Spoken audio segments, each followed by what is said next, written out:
Ang Cebu ay sikat sa kalidad ng mga instrumentong pangmusika, lalo na ang mga gitara, isang legacy ng craftsmanship na ipinasa mula sa mga henerasyon.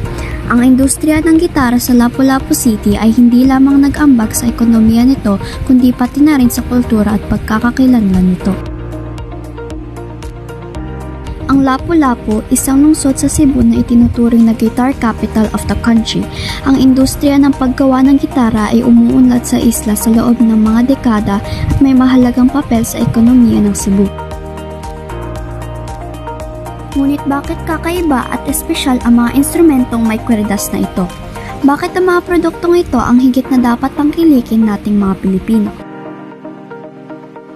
Ang kalidad ng tunog na nakakaakit, mga hindi matatawarang ganda ng mga disenyo, ang maselang paraan ng paggawa at ang mga materyales na ginagamit ay ilan lamang sa mga dahilan. Ang mahogany, acacia at mango wood ay ginagamit para sa mga piraso na ibebenta at gagamitin sa lokal, habang ang spruce, cedar, rosewood at koa wood ay ginagamit para sa mga piraso na dapat i-export. Ang imported na kahoy ay ginagamit upang matiyak na ang mga gitara ay makakatagal sa mainit at malamig na temperatura sa ibang bansa upang mapanatili ang kanilang pisikal na anyo. Isa sa mga sikat na gitara na madalas dayuhin ng mga turista sa Cebu ay ang Alegre Guitar.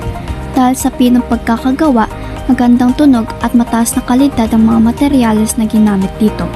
Medyo may kamahalan, ngunit para sa mga turista, sulit bilhin ang mga ito.